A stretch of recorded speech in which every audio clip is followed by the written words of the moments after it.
Tonight, cryptic confessions from the sheriff investigating the disappearance of little Kyron Horman. He promises to reveal, quote, surprising things about this case one day. What could he be referring to? I wonder if Kyron's parents know what these details are. They appeared on Oprah Thursday pleading for Kyron's safe return. He has been missing for 3 months now. Listen to what the sheriff said about some of the evidence they have uncovered in the search for Kyron. We have a knowledge of things that we don't want to know about.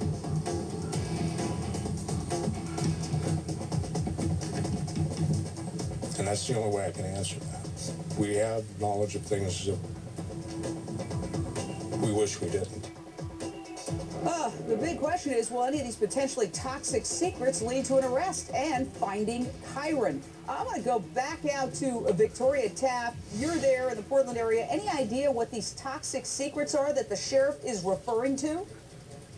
It could be any number of things, but there is something that sticks out in my mind, and it's something that I've been fearful of. You know, if you play around the story for long enough and you start hearing some stories about the family. Sure. And of course, well, I mean, let me just give you a hint. Yes. Terry Horman, the stepmom of Kyron, who's apparently #1 suspect without being called a suspect in this case, was sexting a man she just met at the time that he came to help them find Kyron. In other words, apparently that's perhaps normal for her.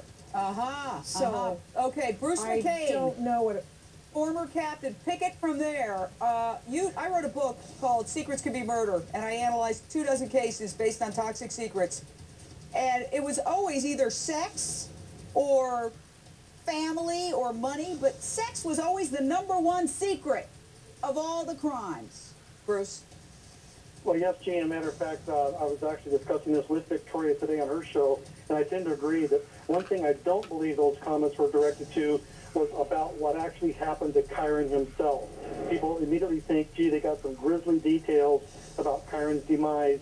That's not the case. They don't know what happened to Kyron.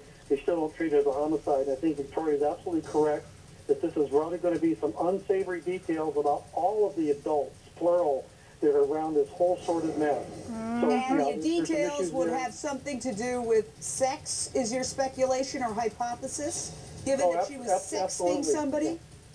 Yes, I think that's absolutely true. We know about the sexting, texting. There's been some other issues, again, the multiple marriages. There's going to be some unflattering details about all the adults here. I don't think this is just limited to Terry Horman and her sexting, texting. That's not a surprise. He said there's going to be some surprises. We know about Terry. The surprise is probably going to be the people that we're not really focusing on right now in some of their details. But the good news, if you want to call it that, is that this is not bad details about Kyron himself. All right, well, Robbie Ludwig, very quickly, your thoughts. I think there's a lot that we don't know. Something is not adding up, which means that there's a big piece of the story that none of us know about. You know, I wonder if there's some swinger aspect things going on there, but how that leads up to a child missing, I really don't know, because I've worked with swingers, and, you know, it doesn't always lead to a missing child case. Yeah, but it could indicate that one of the people that, there's somebody out there, maybe it's a swinger. All right, Julianne Gonzalez missing, up next. You know our 1-866-BENDER telephone number. And now you can